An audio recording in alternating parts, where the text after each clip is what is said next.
All right, good evening, everyone. Welcome to the Adams Brothers Podcast, the first podcast of the year 2025, the new year. I'd like to welcome you all back to our podcast. We are joined here with our distinguished guest this evening, Dr. Sherman J. Mars, born and raised right here in the beautiful city of Deerfield Beach. He's joining us here this evening. Going to be talking about his new book, Feel Stands Silent. Go through it and talk about the book that Dr. Morris had just put out. So, good evening, Dr. Morris. Welcome back to the Adams Podcast. Good evening, gentlemen. How y'all doing today? You're doing good, Good, man. doing Good to see you. good. We haven't seen you since last year. I know, man. It's been a minute. I'm gonna try to make it back down there this spring for sure. Spend a little time with the family. I definitely want to stop by and say hello to you guys as well. Yes, yes, indeed. Absolutely. Like I said in the intro there, talking about your book, Silent. Just released that. So, well, it'll be coming out pretty soon. About that. Dr. Morris, for those that's watching right now out on Facebook land, YouTube land, those that don't know you, go ahead and introduce yourself. Name is Sherman Morris. Born and raised in the great city of Deerfield Beach. Proud of that fact. Had an opportunity from there to compete in intercollegiate athletics. California, when I did a junior college, ended up competing at LSU. Won a Southeastern Conference championship in track and field as a hurdler. Again, cut my teeth right there at Deerfield Beach High School, so I'm super proud of that. Still hold that record at Deerfield Beach High School. I'm waiting on a young man to come and take it down. It's been up there far too long, so super excited about that. Education. Although I attended LSU, I finished my undergraduate down in South Florida at Barry University. I finished my master's degree, my MBA at University of Phoenix, down in the Fort Lauderdale campus. Actually, we did actually on that campus. And in 2021, I finished my doctorate in global sport leadership at East Tennessee State University. My professional career, I've worked in parks and recreation. I've been an educator. I've worked in elementary, middle, and high school. Been a teacher at all three levels. Football coach, track and field coach. Had an opportunity to coach at my alma mater, Deerfield Beach High School. Super excited about that opportunity.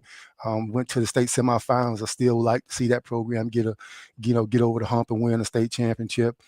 From there, also had an opportunity to coach at Glade Central High School, win a state championship there in 2006. From there, got on at LSU, was the first minority and the second overall director of player personnel in college football. Served in that capacity for some time.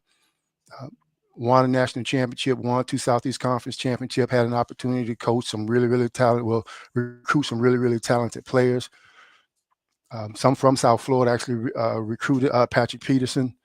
I'm from South Florida, so super, excited and happy about how his career has really worked out. Right in line with what we thought that he'd be right around 150 million bucks earned. I think he's close to that. If not, I think he's, will soon eclipse that. I don't know if he's still in the league now or not, but really has some talented individuals on that roster. From there, went to Arizona State, quick cup of coffee there, and from there I went from there to University of Memphis, where I ended up and finished my doctorate, and I transitioned out. I worked as a talent acquisition manager for the second largest employer in the state of Tennessee. Right now, I'm currently working as a learning advisor for leadership development in the energy sector. Once I finish my doctorate, I transition out of intercollegiate athletics, but I also do some consulting right now with a few different programs, helping them understand the unique dynamics of NIL, revenue sharing, and the transfer portal, as well as roster management. So my consultant service also provides some strategies around how do you manage your roster effectively, given all the unique dynamics that's involved. So that's a passion for me, and I stay connected with intercollegiate athletics along that way. And I also have been over the last couple of years, I've been writing extensively and been fortunate enough to publish. I think this is my 9th book that I've been able to publish.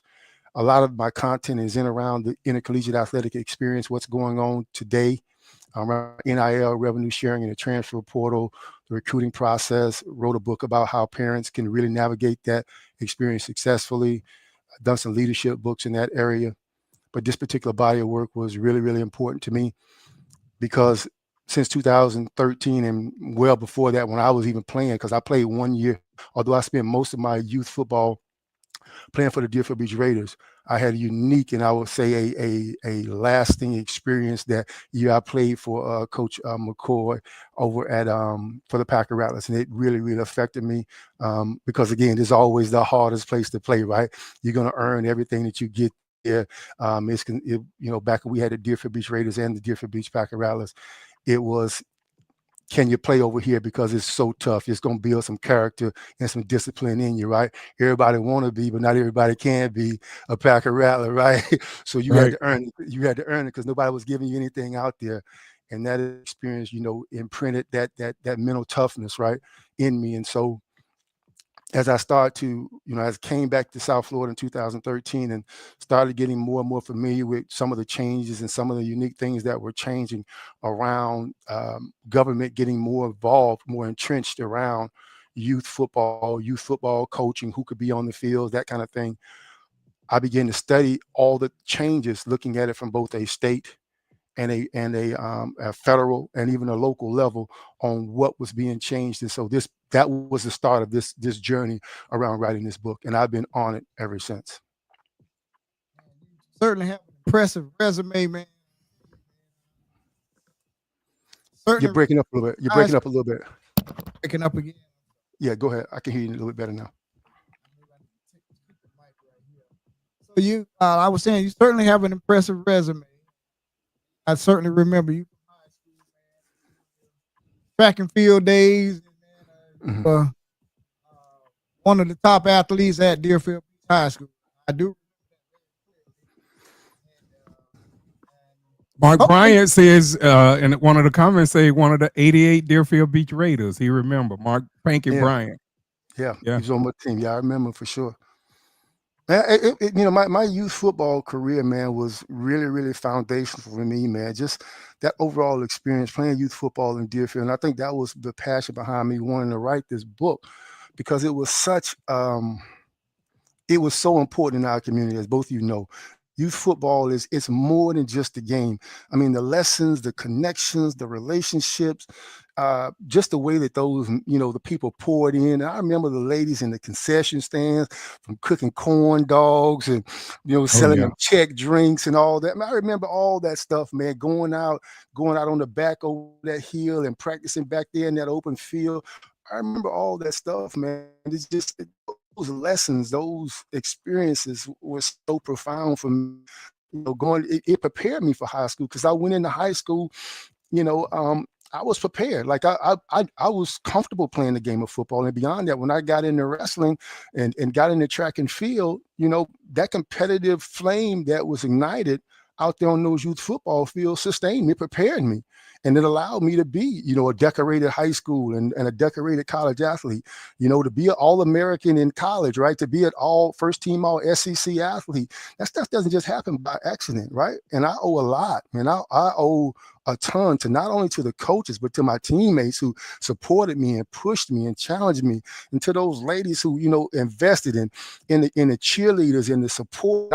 I remember the whole homecoming, that whole experience around that for the Rattlers was a sea change for me, because we had the whole, we were dressing up, and you had to go over to the elementary school for to walk the young ladies in and all that. Those were real and lasting experience. The first time I ever wore a tuxedo, very first time. So yeah, man, I remember that, and I just the saddest part for me is that connective tissue, what it's supposed to be for that next generation, is not only at risk. It's it's at a loss right now. And I know it's going to come back because we'll continue to fight for it. But the idea that there are going to be individuals that won't have that experience, that missed out on what it is, that have, taken their talents to other cities and other locations, it's not fair to us, right? Because this is not something that had to be this way. It was a choice. It's clearly a choice.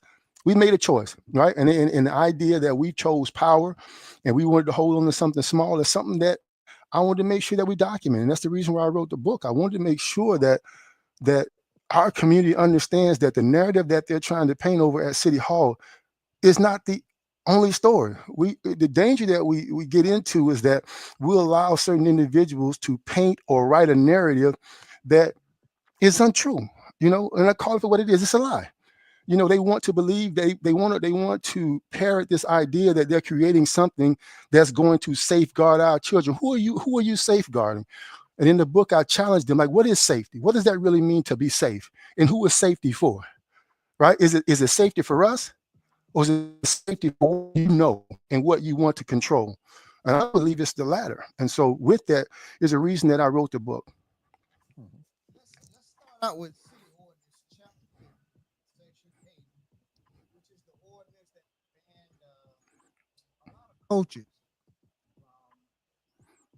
coaching here in Deerfield for the Deerfield Beach Packer Rally. You're a little low. You're a little low, Daryl, on your mic. You hear me a little better now? I hear you. It's much better. Volume now. So let's start out with ordinance City Ordinance Chapter 50, Section 80, which is the ordinance that prompted you to write this. Yes. We got it all started with that ordinance. That ordinance passed by the Commission. It banned a lot of good coaches from coaching, and I understand that there's a need for safety, and we need to know who's coaching our kids. I get all of that, but a lot of people thought that ordinance went too far. It banned a lot of coaches from coaching other cities like Pompano and the Eagles and the Pompano Chiefs and everywhere else. So this ordinance, like I said, prompted you to write this book. And you did a lot of extensive work looking up the language and case law and all of this and that stuff. So this is really what prompted you to write the book. Yeah. So city ordinance is really has taken several evolutions. It's evolved over time to be more stringent and more punitive, because when it was first enacted, it was a mirroring of what was going on at the state level. It was an exact replica, a cut and paste of the state statute. And the state statute basically allows for a sanctioning authority, i.e., would be not the city, but the Deerfield Beach Packer Rattlers. It set aside certain requirements for them to qualify a volunteer, whether that be a coach or a cheerleader. But anyone working with youth, it required them to go through a level 1 background check. And once they completed that level 1 background check, that was supposed to be managed by the sanctioning authority, not the city. Then that person, if they did not meet certain requirements, then they could go before a board or a group that was set up by the sanctioning authority, not the city. Well, the city of Deerfield Beach is taking extraordinary steps and where they're acting as the sanctioning authority. And not only are they acting as the sanctioning authority, they elevate it to a level 2 background check. Now, I understand that's the law now, right? And I understand why it's the law right now. But it's still, even in the change, the evolution of level 2 background checks now, the city of Deerfield had a automatic disqualifier in that says if you were arrested, you are automatically disqualified. And whereas even in the state statute, it does not govern that. That's not contained in the language. And so the city statute, the city's ordinances supersede state statute, which is a huge conflict, because the state statutes, the state is clear and says that in its supremacy clause, it basically articulates that if the state occupies a space i.e., it has a law, right, or a statute in place. No municipality can supersede it.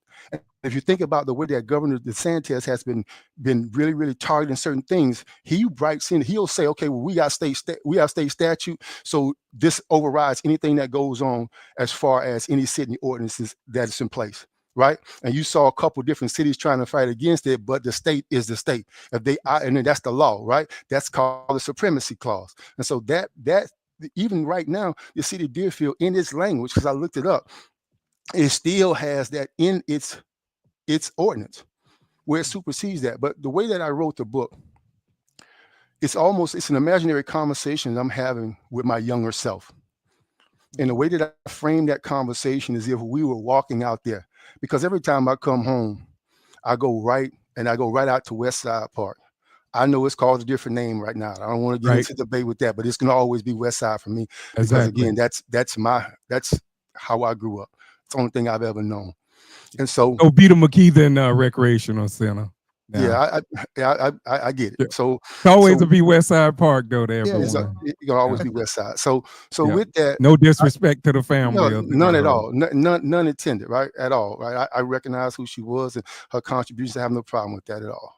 But so when I go out there every time I come home, when I just spend time out there, I'm looking at those oak trees. I'm looking at those, those palm trees. I'm looking at that field, and I feel a loss every time I go out there because I know what that space, I know what West Side Park meant for so many people.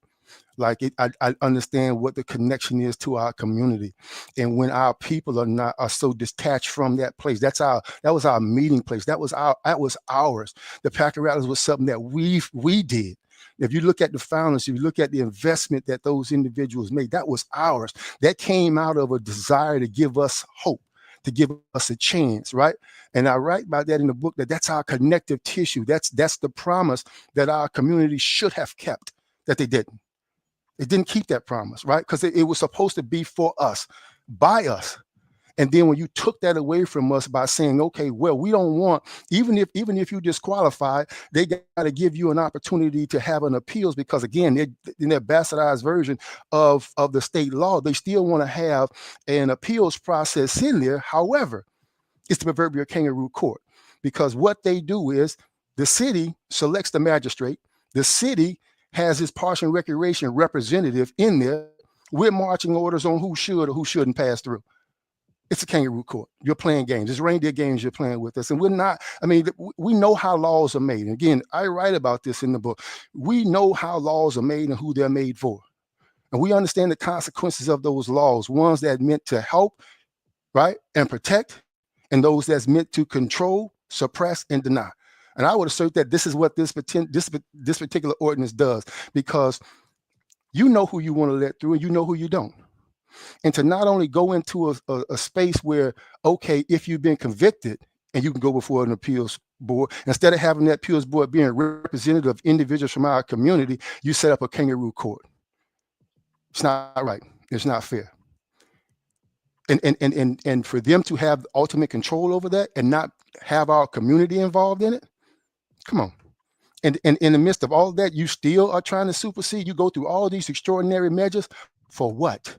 So you can silence our voice, so you can remove our connective tissue to our community, to a space that's ours, so you can destroy the pride and the connection of the people in a space that was built for them.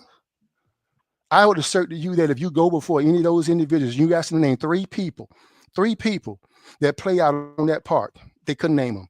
You ask them the last time they've been there where there wasn't a ribbon cutting or a chicken dinner being served, they can't tell you they've been there. So they don't come out there, right, to really care and concern, because that's why I keep saying, what's safe and who is safety for? Why are you doing this? Why did you do this? Because surely you can't pretend that you care more about our kids than we do. And if you're telling me that removing a person that has 4 college degrees, denying them an opportunity, has 4 college degrees, that has won youth football championships, high school championships, college championships, won national championships, right? That have traveled around the world studying this very thing, right? Sport leadership and sport governance, and studied all around the world on this very subject, is not worthy. of being a part of it, I'm gonna tell you how crazy this ordinance is. Donald Trump right now wouldn't be eligible. He would be denied today. But he's eligible to be the president of the United States of America.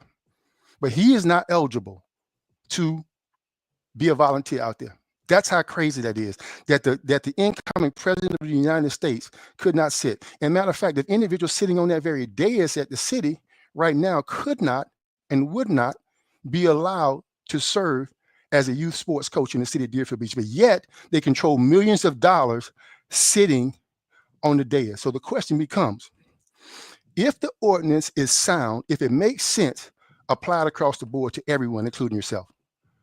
Require that for all individual employees at every level that's ever been arrested, and they cannot, they are automatically disqualified from working, right? And deny that for anybody who wants to sit on the board, not for select boards. So they're playing these games and they're picking and choosing right now. They're picking and choosing who can and who can't be a part of it. But the book, just to get back to the book. Yes. The book is written so that we understand that there's consequences for that. That there are individual lives that are affected by the decisions that are made. It's so easy to just say, hey, this is what we're going to do because we want to do it. But you don't have to live in that community. You don't have to go out to that park and understand what was lost. So when I write about the field standing silence, I need the readers, and I ask that you guys understand this. Yes. Westside Park is a special place. Actually, It's a special place for our community. It's a special place for, and is it perfect? No. Is it broken? Yes. Is it flawed? Yes. Do we have to keep reimagining it time and time again? Yes. But it's ours. And you can't love it more than we do. You can't be more committed to it being the best it can be than we are. But when you deny us, when you remove our voices, who are you serving? Who are you protecting? When you got our kids going to Boca and Delray, and you got our kids going to Pompano and Fort Lauderdale and all these different places to play youth football, who are you serving? Who are you protecting? You're protecting yourself and you're serving yourself. That's what you're doing, because you're not about our children. Listen, for almost 11 years, I've been invested in studying this whole reality on what's going on around this particular situation. And again, I've written this book because my family calls it they call it like almost like a rehab for me, or a cleansing for me, because I've been so invested in the idea that we need to make this place whole for the next generation, because we have a responsibility, because the generation that preceded us did it for us. They provided that safe place for us. Your dad, those founders, those coaches, those voices. I mean, you know how many thousands of hours have been invested. I look at even right now with Tyrone Fieldparty. He'll never tell you this. I begged that kid, my buddy, right? We grew up, we were about 3 days apart from each other growing up, so we hazed each other pretty good.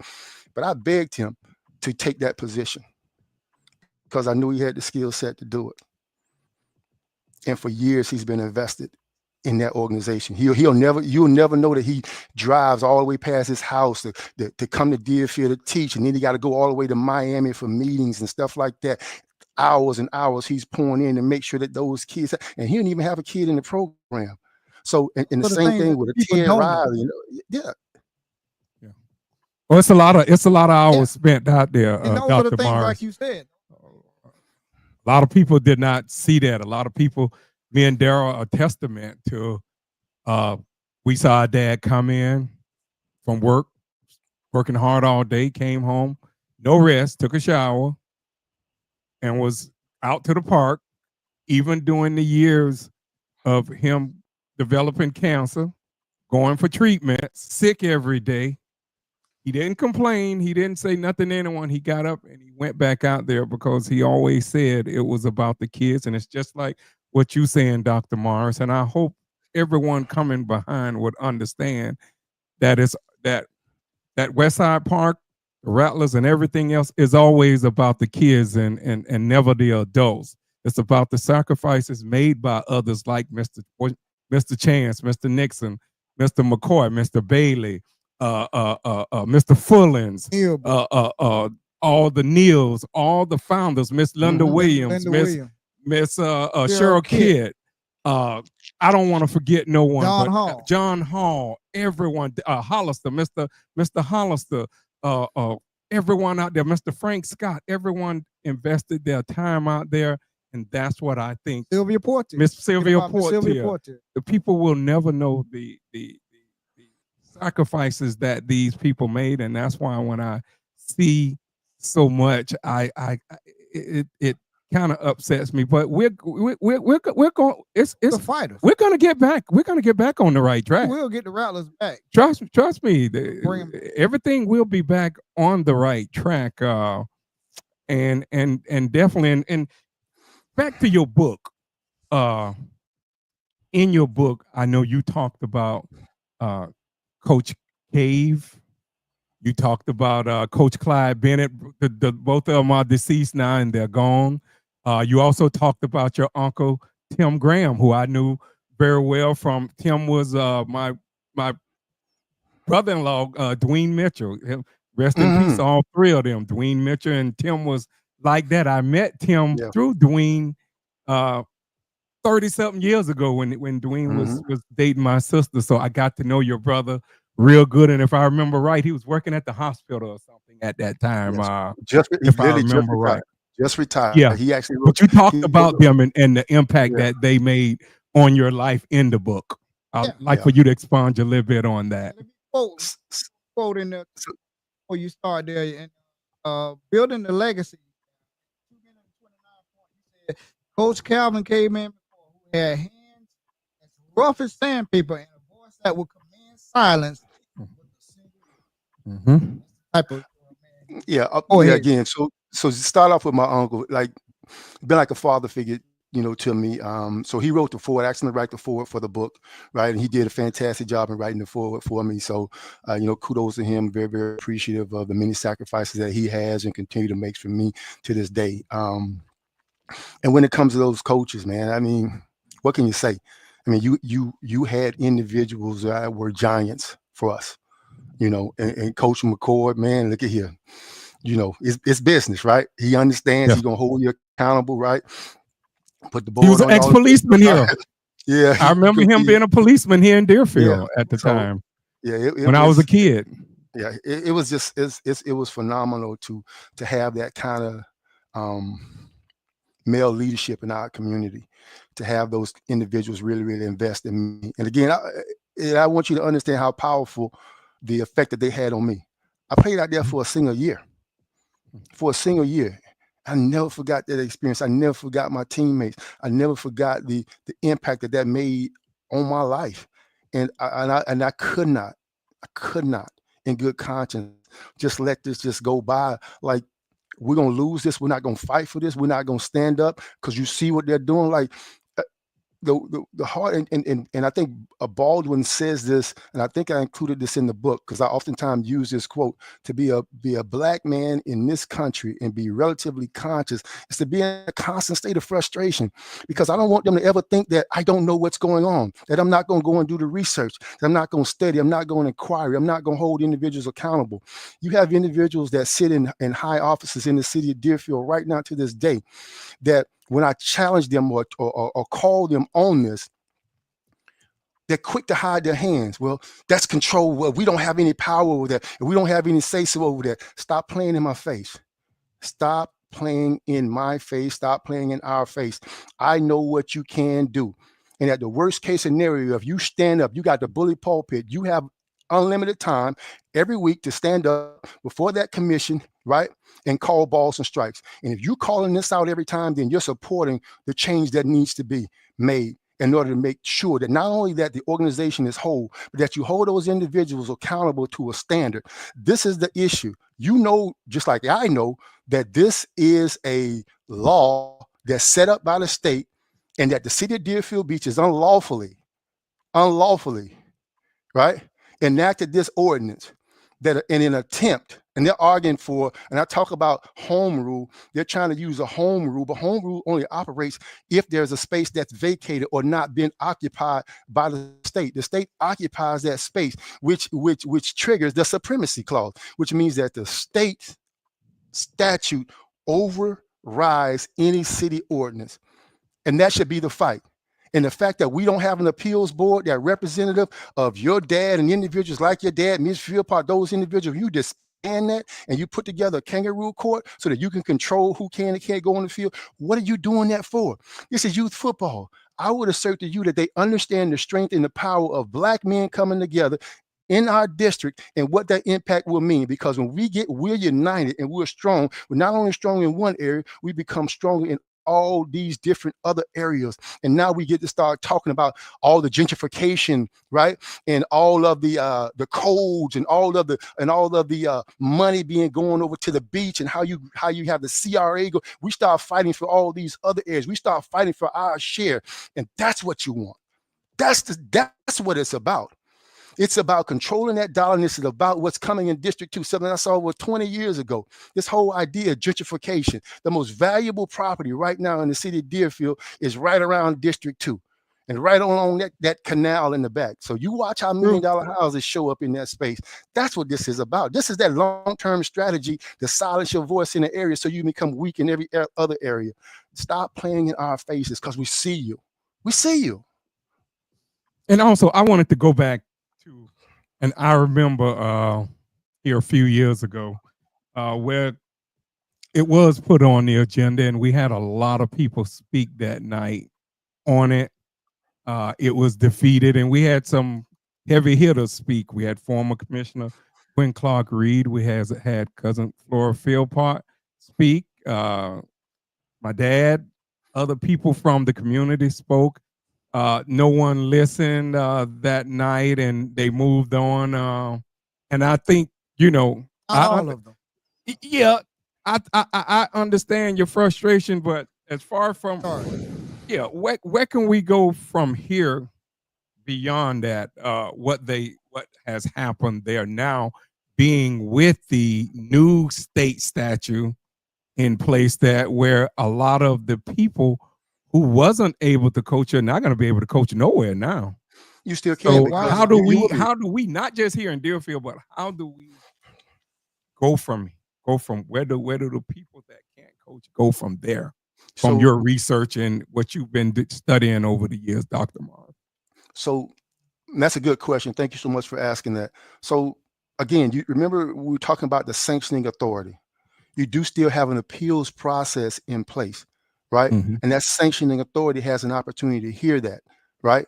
And they can allow you to be a part of it. The city of Deerfield Beach is the one that has the kangaroo court in place, right? They're the ones that have that punitive process in place, right? That you got to go before somebody to prove your innocence in America. So individuals will still have that opportunity. Is a little more detailed background check they have to go through? Most of the cities were using that anyway, so I don't see a substantive change in that.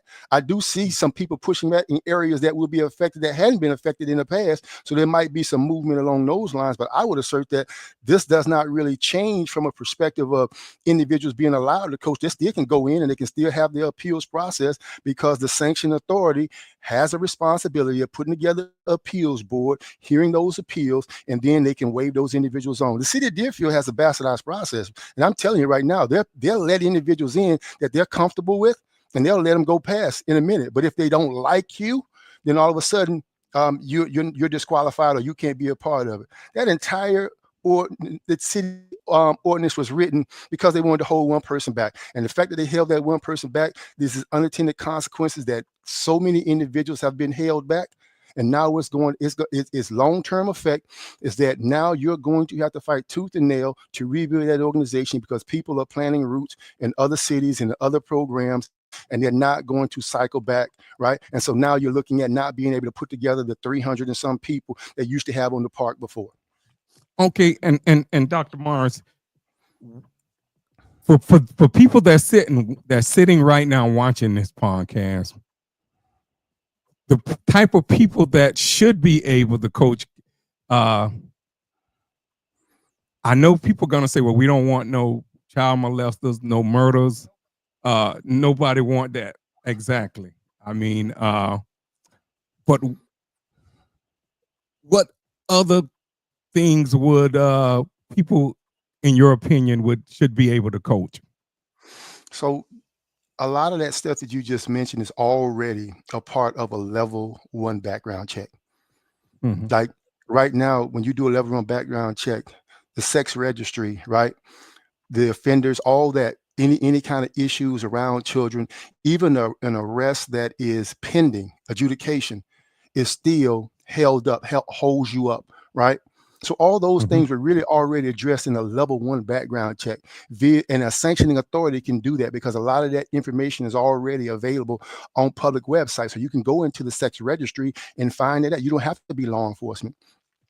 What I think is going to happen moving forward, again, I think there's going to be some pushback. The way that the statute has changed at the state level, right? To go into a level 2 background check, it's going to start catching up with some folks along a little bit that's a little bit different than we are, right? They're going Oh to yes, start catching up on those it's going to individuals. get a lot of people. Right. So right now you're going to start losing qualified coaches here and there because they don't want to go through that overall process, and you still have to go through an appeals process. But again, through the sanction authority allows you that ability, right? Because again, we had individuals from District 2 that knew, like your dad knows everybody. All you got to say, and you know how we do it in Deerfield, who your people are. What's your people name? What's your you know what I mean? Yeah. So the minute you know that last name, you know somebody that's connected to him, and then you could just make one phone call. Tell me about Johnny, or tell me about Tommy. What's going on with him? But tell me about they know it. They're gonna give you a thumbs up and thumbs down. They're gonna know, right? And then they'll tell you, all right, son, here, not this year. And your dad good for that. No, son, not this year. Just get another year. Let me think about it, and then come back next year. If you do A, B, C, D, E, F, G, then I'll let you coach. But I got to make sure that you done this. And I'm gonna check on you to make sure you done. That's how we handle. Because again, our children are as important to us too, right? Our kids Yes, are yes, way they more are. important to us. So with that being said, I do think that there's going to be some changes. I don't know how substantive they'll be in the next year or so, but it all depends on who's all affected by this new city ordinance. I mean, by the new state statute. Well, Yeah. there's going to be a new commission pretty soon. We're going to be electing another mayor, new Mhm. mayor here in March. So we'll be getting a new mayor, and I believe next year we'll No, get 2 more commissioners too more new commissioners this year, Right. same time. this year. Yeah, Yeah. This year? March. It's 3 seats, 3 open seats. The mayor, Right. District 3, and That's District right. 4. So So it's the going to be commission 3. is getting ready to start changing. That's why you need to start doing candidates right now, and then ask them these tough questions out on the campaign trail. How you feel about this ordinance? But I There's think that not much you change. can do about it now because it's state law, but Right, right. Right. And the Republicans hold a super majority, so I don't see no change coming from the it's state. nothing we really can do about it right I now. think the appeals process is the best way, like you Mhm. and others, like Mr. Pack said on here. My concern was I know someone that had stole something 30 years prior at one time, and that person had straightened up and they were denied being able to coach. It caught them under that. Now, was changes made? Yes. But it was snaring a lot of people up that had during the crack epidemic. Uh, a lot of people, everyone family lost someone, and when I say lost someone, had someone, during that crack epidemic that came from around 1980 and probably lasted well until the early 2000s. That snared someone in there, but as time went on, they got older. They straightened their life up and charted a new path, and that ordinance snared a lot of people up unfairly, and those were the people who I definitely was concerned about, and people who had not been in any trouble for 20 years, 10, 15. Those were some of the people that had turned their life around and had made amends and righted a wrong. Those were the people right now that I will continue to fight for. But like you said earlier, I would have to see that they have stayed on that right path. And if they did, I wouldn't mind going out of my way. I'll go and fight for them and talk up for them anytime out the year. But Wayne, That's that's my why. position.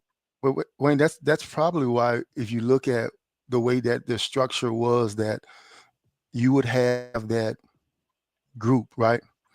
those that appeals process of individuals from the community, right? They really had that had a connection to really understand. But when the city takes the extraordinary step to put in a magistrate that doesn't know the dynamics of our city, that don't know our people, that don't know that this person that did something 20 years ago or 30 years ago, how he's changed his life around, you go in and you deny.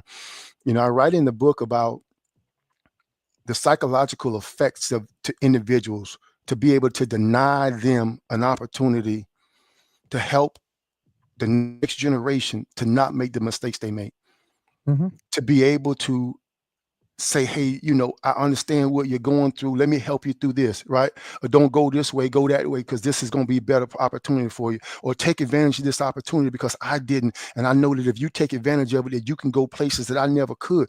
These are the things. And I think this is where, it affected me personally. And again, I want to make sure that I'm being as transparent as possible. I come from Deerfield, man. I graduated high school at Deerfield Beach, and I had a 1.70, which was the highest grade point average that I had, which was the last semester of my senior year. I hovered around a 1.5, period. Before college degrees later, right? I'm able to pour into that next generation and say, hey, it's okay not to know, but it's not okay not to try. That reading is foundational for you. That is going to give you the foundation for you to be able to accomplish anything that you want in life. And every time that somebody tells you no, and there are going to be people that tell you no, that you can still overcome, that you can still make something out of yourself. And even if you face adversity, if you're willing to just continue to fight and believe, you have a chance in this world. But to deny Black men in our community, and you spoke about that earlier, that you had over policing throughout the 80s and 90s, the whole crack epidemic and all that. So those individuals that could have been there helping right now, unfortunately, they may have encountered or been impacted by the law. And all of a sudden, you're saying to them that they're no good. After 20 years, they don't struggle and fought and overcame and seen hardship and still fought back, right? And are good husbands and good fathers, and they can't be out there, but they can go right down the street to another municipality and be able to support children. They're going to go right down the street because it's no small thing to deny a man an opportunity to serve others. Fact of the matter is, go ahead. I'm sorry, I didn't mean to cut you off. Yeah, it's just it's the psychological or the emotional impact that it has, right? Now I want folks to understand, like, and again, I want to be extremely transparent, right? Because at the end of the day, I need my story to be one that of a cautionary tale. I could have quit in the middle of the storm, but I didn't. I never stopped. When I faced adversity in my life, I kept going. I kept fighting because I know who I am. I know what I'm about, and I know the challenge, and I know the things that happened in my life, and I know what I did and I did not do. And so, with that being said, when you sit and you deny, and again, I want to impress upon this importance of this. I can design the entire logo for the Packer Rattlers. I can design the whole business strategy. I can do all other forms. I can do all this. I can counsel the leadership, but I can't serve. I can't serve. Right now today, I will be disqualified from serving. 4 college degrees later, a box full of championship rings, a life full of experience, and the ability to be able to train and develop leaders right now at the corporate level. But I'm unable to help support individuals going through that same struggle that I did in a hometown that gave me every opportunity that I have today. Something's wrong with a policy that does that. Back to your community, but you can be the president of the United States. 30 something. 34. And city commissioners right now today, city commissioners that sit on the dais right now, that if they were to apply to be a youth volunteer coach in the city of Deerfield Beach, would be automatically disqualified. But yet they sit on the dais to this day. Something is definitely wrong with that. Who are you safeguarding? Listen, in chapter 1, I want to talk a little bit more about this book. Okay. Chapter 1, Dreams of the Field. Dreams of the Field. And I'm just going to paraphrase. I'm not going to read it all. I had some audio. We have a new unit here. Yeah. I wanted to play some of the clips, but when the book comes out, we'll bring you back on. Football taught you how to trust and how to treat your teammates and how to become family. First tackle and the adrenaline at the moment that you made your that's the moment you made mark your initiation to the program. So you're describing in the first chapter of how you felt as a young 9 or 10-year-old out with the pack around how you made how you got out there and you grinded out with your teammates and everything, and you made that first tackle and how it made you feel. You still remember that feeling back like when you made that first tackle? So I get really emotional when I start talking about my experience at the Packer Rattlers because I played for the Raiders, but there's a mental toughness, right, that you got to have when you play for the Packer Rattlers, especially if you want to be a guy. So I remember, like, I wasn't welcome in. I had to earn my way in because they know I came from the Raiders the prior year. So I had to earn my way into that, right? So that idea of me being able to go in and make that first tackle and feeling my teammates surrounding me and pat me on the head and slap me on the back. I mean, I never forget that feeling, man. And that was the first year that we went, like we had new uniforms that year. That was the first, the Rattlers had just got new uniforms and man, we were sharp.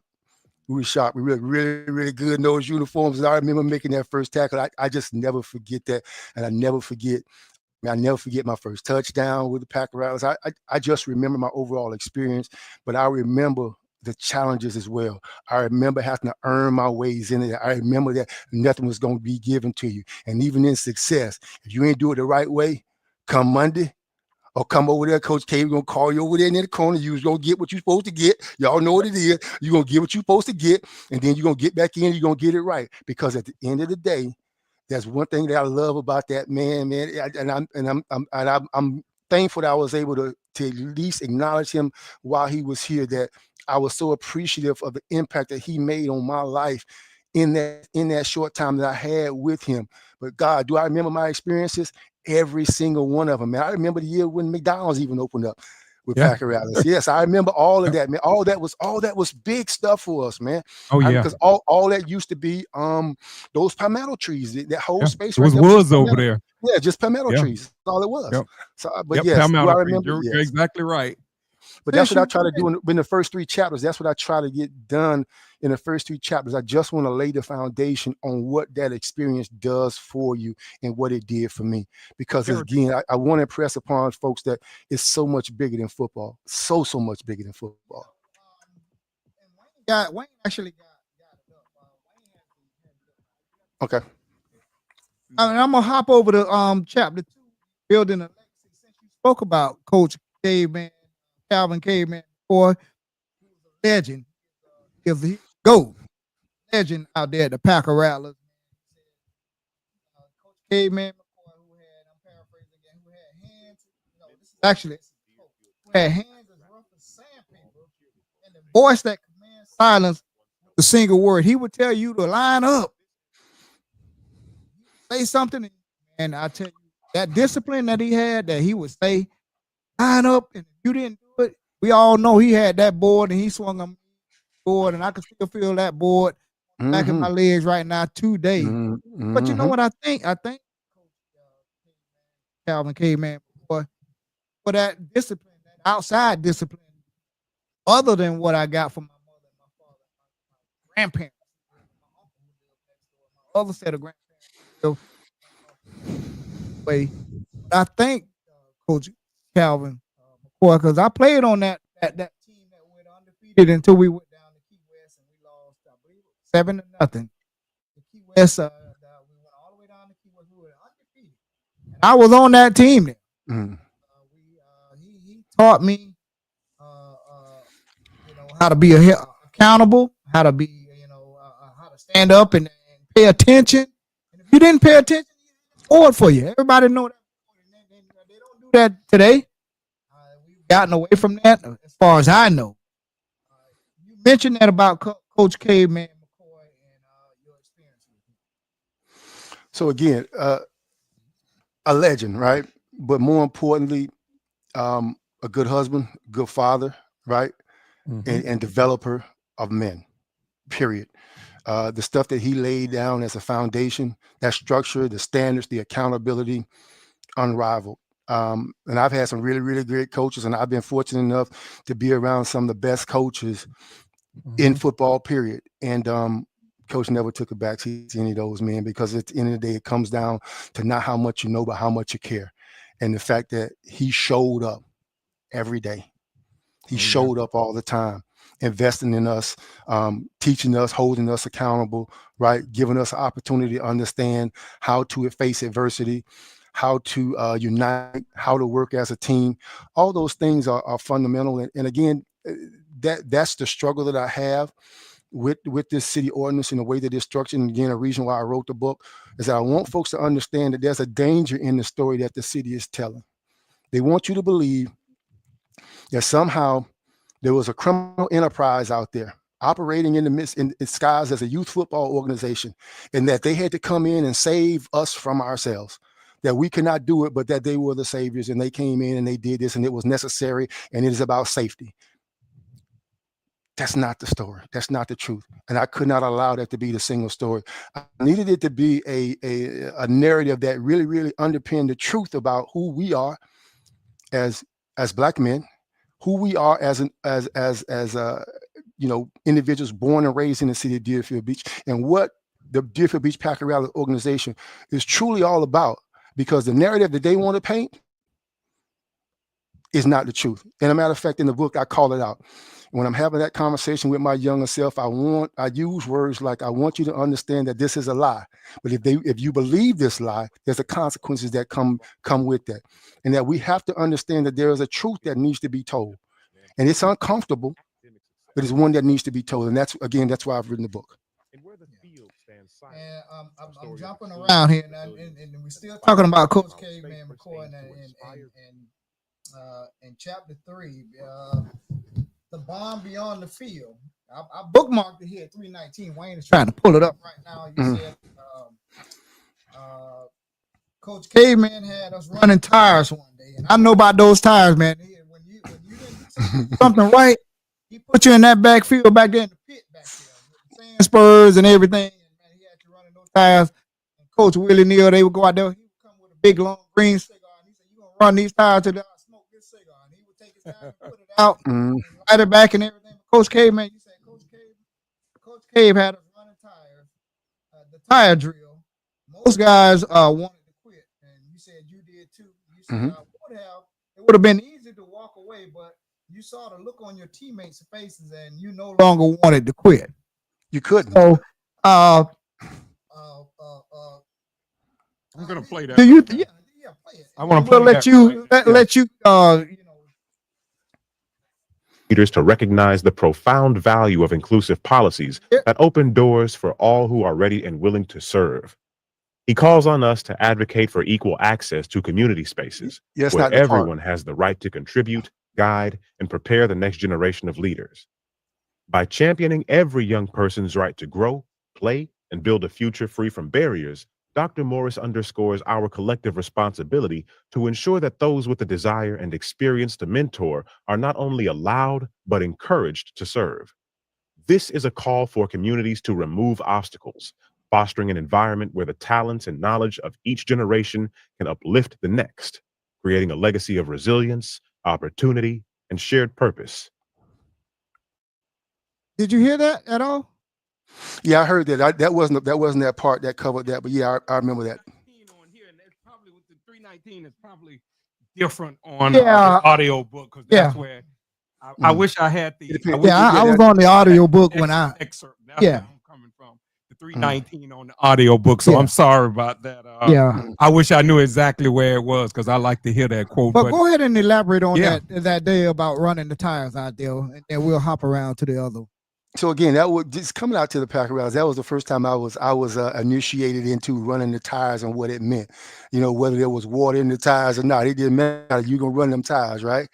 And just being able to getting your knees up and being able to endure that hardship, right? And the idea that you think you're running through one time and that's gonna be it, and it might be 10 times or 15 times, right? And you running loops around the field and you're getting back to the tires.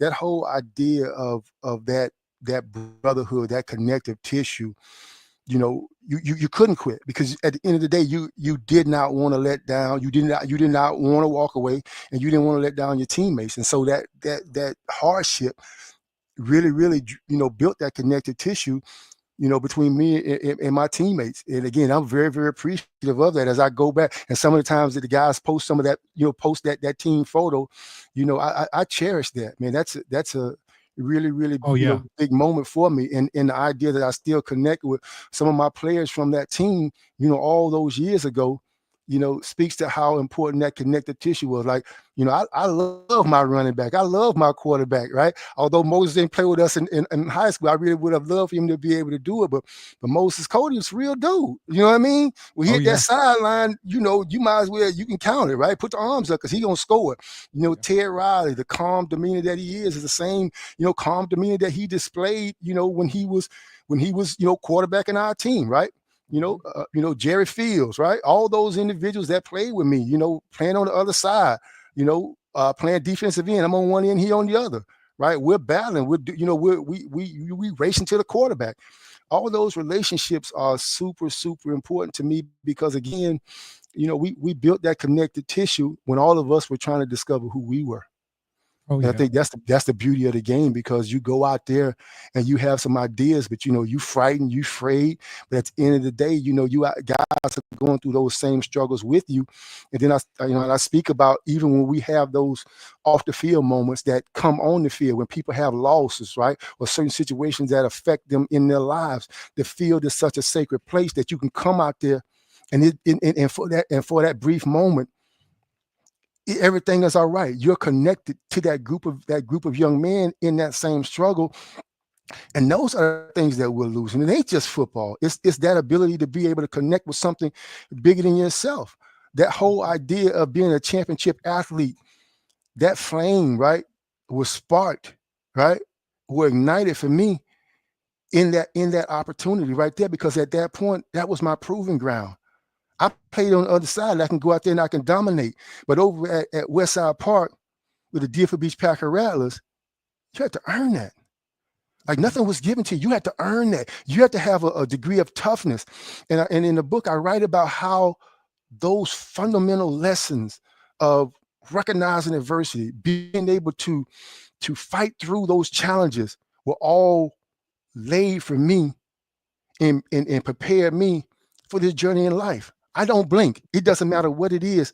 I don't blink. I'm going to face it. I'm going to deal with it. And I'm going to keep moving forward, because just like I had to keep moving forward, running through those tires, the same adversities that show up in life, I'm able to run through it as well. Dr. Morris, I want to ask you too, because I see a lot online. I see a lot on Facebook, especially on Facebook, where you have those in our community that their criticism is that the community is focused more on sports than academics or education. And what do you say to that, to someone that's like you, that has reached the pinnacle of educational and success in academics and sports? So I think they go hand in hand. I don't think one without the other. I think that for me, athletics taught me the discipline, the structure, the accountability, the stick-to-itness that I need to be able to excel. That mental toughness, that ability to compete, and you're going to find this strange, that I developed at the Deerfield Beach Packer Rattlers. It clicked on me when I went to college, and I told you about the conversation earlier. Here's what I started doing. I'm competing against the teacher. That's my opponent right there. She want to fail me. I'm going to win. I'm going to show up every day. I'm going to meet my opponent face to face. I'm going to sit in the front of the room. I'm going to take as many notes until I learn how to take notes. I'm going to read until I learn how to read. I'm going to compete because that's what I know. And if I bring the same passion that I have on the football field to the classroom, I can win.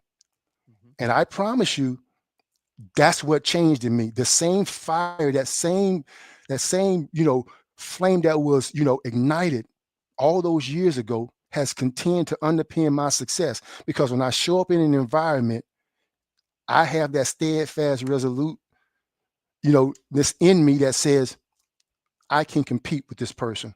They may know more than me, but they're not going to work harder than me because I know work. I know how to endure.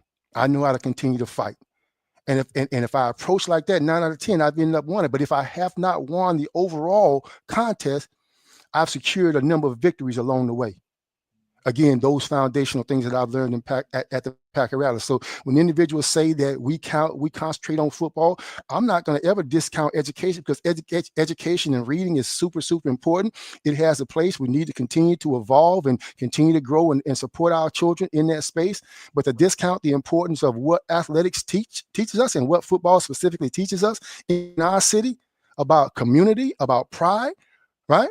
About determination, about commitment, about passion. I think all those things will extend in other areas, because how you do anything is how you're going to do everything. So I'm never going to say stop being passionate about sports, because of that sport. It what motivates you to do other things in life. I'm for the sport too. I want you to be able to do that. So the idea that we concentrate on football, no, we concentrate on it because it's ours. We concentrate on it because we have control over it. That's why we concentrated on it so much. That's why we loved it so much, because it was the only time and the only space that it was us. It was ours. We had control over it. We determined. You saw people that looked like you in leadership. You saw people that reminded you of yourself, that believed that it's an opportunity. You had individuals in a space that said, you know what, I'm going to give back so they won't have those struggles. It was us and all of our perfect imperfections. That's why we loved it so much. That's why it's important to us, because it is ours. It is a piece of who we are. You can't separate me from my experience. That year I spent out there was everything to me. And to deny the next generation of that is not right. And as long as I have breath in my body, I'm going to fight you for it. Yeah. I'm going to continue to fight for it. This book, as you know, is just one piece of over an 11-year journey. And I'm going to continue to fight for that journey until I see our part populate the way that it should. I'm not going to allow, you may have won right now, but I would assure you, I'm not going to quit. That's not what we do at the Deerfield Beach Packer rallies. We're not gonna quit. You may be winning for right now, but we still got the battle will continue. Yeah, we still the got battle will quarter continue ball to long play. after everyone is gone. That's the way I always look at it. I tell people all the time, only time I'm going somewhere is when the good Lord take me. My family has been here since 1913, and we endured the good, the bad, the ugly, racism, Jim Crow, and every other thing, and we still here. So we're not going nowhere. So I can tell you this much: as long as breath in my body, I'm gonna continue to fight for what's right, and I don't have to go scream loud and talk loud and do everything, but I know how to maneuver behind the scenes. I know how to maneuver. I know how to move. So I know how to make moves to get things done. And I can assure you, Dr. Mars, that fight never gonna end. And it's always a constant battle for everything. And Deerfield is gonna be, it's already a good place to live, but in the future, if I got anything to do with it, it's gonna be a better place to live for all. And Wayne, I really appreciate you sharing that, man. In the book, I write about how these battles return again and again. Like, we're not going to ever just be done. This journey and this baton, and Sinek writes about this in his book, The Infinite Game. He speaks about how the baton is often passed to the next generation or the next group in order to continue the fight or the struggle.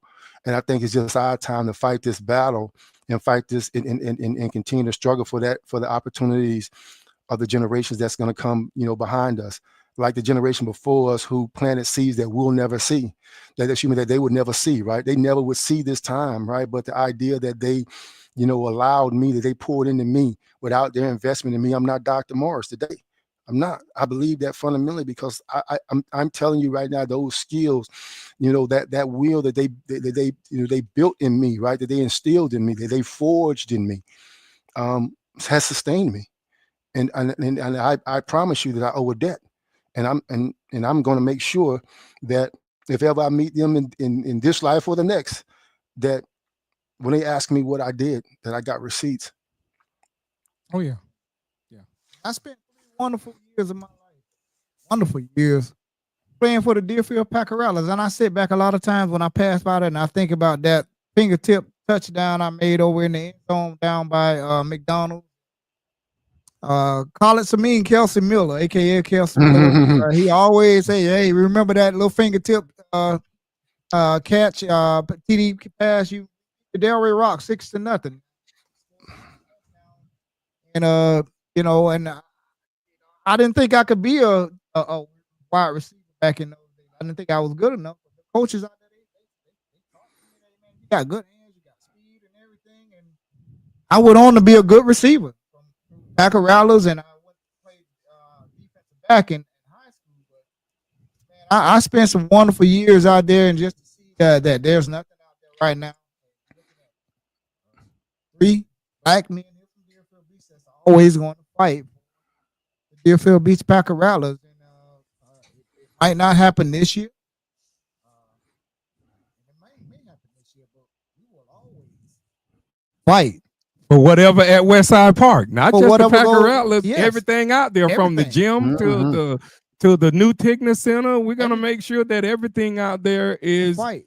sufficient, because we spent, if we wasn't in school what back it in the is. 70s, we spent watching my dad play baseball out there growing up as kids, My watching my mom, mom play softball, my sisters. dad play softball, my sisters play Brothers. football, even us out there playing softball and baseball growing up. We're gonna make sure that not just the Rattlers, but we're gonna make sure that that park is at a full pace. That Tigner Center is at a full pace, because I mean, again, when I look back, we didn't have all that. But you know, now I look at everything that's going on now. We made it better for the next generation of kids coming. We didn't have all that. We didn't have none of that. I just wish we would have had what they have out there today, man. We could have stayed busy during the summer. We didn't have nothing to do in the summer but just come outside and actually play in the yard when it was so hot during the summer. Only time we would come out would be somewhere around 2:00. And like these kids, you don't see them like that now. They don't come out they don't really come out in the sun. But it's I just want to make sure that the next generation has a up and coming start and a chance that we didn't get a chance to have. And I just want to make sure their life is better. Right. And you guys brought up some serious names. I want to make sure that we at least mention a couple of those names: the Cornelius Rileys of the world, the Darryl Rings of the world. You know, Khalid. I mean, my goodness, that dude right there, that was one of the most explosive players. He was fast. Motor. All those. All over my classmate. Corbin Reckley. All those individuals were just so incredibly talented. You know, you had. And they were not giving anything away, bro. You had to really, really earn it to watch those individuals, because they were a group a year or two ahead of me. And again, man, to have all those influences and see all that talent out there, and that whole pride in Deerfield, and seeing how the whole community would come out to watch the games. What a fantastic experience, man. And not to rob the next generation of that, man. I just that just pains me so much. I really want, and I asked for this many times. I went before the city commission and I asked them, can we just sit down and have a conversation? Can we just sit down and talk? Can we solve this together? Even when it came to the whole bison thing and all that, I went down and I pleaded with them to just let us please sit down and have a conversation. But when you got power and you want to wield it as a weapon, rather than a bridge, you're not really serving our community. You just serving yourself, and you serving your own personal agenda. It's about you. It's not about our community, because if it's really about the community, then you won't listen to the people. But you told yourself a story that somehow there's a small group of individuals that you can only listen to, and that other people don't have value. Well, here's the truth. Because of their motivation, they're one of the few motivations as well that, again, my whole dream growing up, right, was to be able to come back and work at Westside Park. That's how I want you to understand just how powerful that was for me. I never got that opportunity, but the idea to be able to serve and pour in as a volunteer is something that should have never been denied me. And it's being not only denied me, but so many other individuals that have faced, significant challenges, but still want to be able to give back. And it's just, I mean, it's just not right. And again, as far as the book is concerned, I've written the book because I want it to be an account. I want people to understand that this is what youth football in Deerfield means. This is what that space at Westside Park. And that's why I say the field, because I want them to understand that, yeah, the field's important, but the influence and the people that pour into that field, into that opportunity, is what really makes Westside so special. And when you script a community of that, right, you're snatching the very soul, the very connective tissue that really connects people and energizes our entire community. Westside is such a special place for our community. And if you're not willing to sit down as city officials and have dialogue with us, the question becomes, are you really leading, or is it really about power and control? And I would assert that it's about power and control, because, man, we like, if you two gentlemen, myself, Cornelius, Tyrone, Philpott, Ted Riley, individuals that should have a voice in what's going on right now. Your dad, right? Some of the young ladies that's involved. Now, I understand there's another group that's trying to come in, pour back in as well. If all of us can just sit down there and have conversation about something that we all value. We got experiences, we got knowledge, we have everything that we need in order to make sure that we have the right things going on at our city. But you will not allow us a seat at the table, and that's not right. Stands, Where can we where find can we it? find that book? Will it be available? I know we have an audio book and soft cover. You have the hard. Tell it's wonderful. I I listened listened to the to it. whole 2 hours of it. Man, I fell I asleep enjoyed on it. it once, and I went back and picked up where I left off at. But it is an outstanding book. Truly, Dr. Sherman J. Morris. But tell everybody before, where can they purchase your book from? So the book has been released, and you can get it in Kindle, paperback, and hard copy. It's available at Amazon, and all Barnes and Noble and all other major retail bookstores. You can also get the audio book at Audible. You can get it at Amazon. You can get it at Apple Books or iTunes. It's available in all of the outlets. I tried to make it a very, very reasonable cost. And my goal is, and I talked with Tyrone a couple of days ago, and proceeds from the book, I'll do 100% of the proceeds, because it ain't about money for me, not with this particular body of work. We'll go back into however or whenever that organization comes back. I'll make sure that I make that donation, and I'll make sure that it's public so that folks know, and I'll put it on social media on exactly what the overall numbers were and what the contribution is as well. Because again, this is not about that. It is about recounting our story, and it is about making sure that individuals understand that just because they say it ends where they say it ends, there's a home rule, and then there's our rules. And our rules simply state that we can be invested and continue to fight for and be involved in wherever we can serve and commit and empower individuals. We can be a part of it. So again, available at Amazon, Barnes and Noble, and all major retail bookstores, available. And again, at a reasonable price. And for those that can't necessarily afford it, if you just send me a direct message, I'll make sure that you get a copy as well. Because again, this is not about the money. It's about empowerment and understanding that we have a voice, and we need to make sure that we keep fighting for our spaces as well. Like I said, it is standing. Yes, it is. Well written by Dr. Morris, man. You all have to check it out. You have to check it out. Please go and support Dr. Morris's book, Where the Field Stands, about Westside Park, the Deerfield Beach Packer Rattlers, and coaches and everybody, man. It is very well written. Please support Dr. Morris, and all the proceeds, like you just heard it from the man, that all the proceeds back directly to the Deerfield Beach Packer Rattlers whenever we get back out at Westside Park, Ovita McKeithen Park. And he's written 9 books, Dr. Sherman Morris. Joined the Adams Brothers podcast, and we like to thank him for coming on again. You know, all the time whenever we have panel discussions, you definitely will be included in it. And other people, we're gonna have a lot going on this year. So expect to be back on here if you have the time. Yes, sir. Definitely. And again, thank you guys so much for your time and the opportunity to really share this out. Again, this is a book that I'm really, really super proud of. I've really invested the amount of time into it and making sure that it is a call to action for us to really, really engage this process and make sure that we continue to fight for that next generation of leaders. So very appreciative of your time and your willingness to provide this platform. So thank you so very much. Thank you. Thank you. Where the Field Stands by Dr. Sherman J. Mars. Thank you, sir, for joining us here. Always a pleasure having you here, Adams Brothers Podcast. Keep up the good work, man. Keep on putting out those books, man, and we will always support you, and you're always welcome back here on this podcast.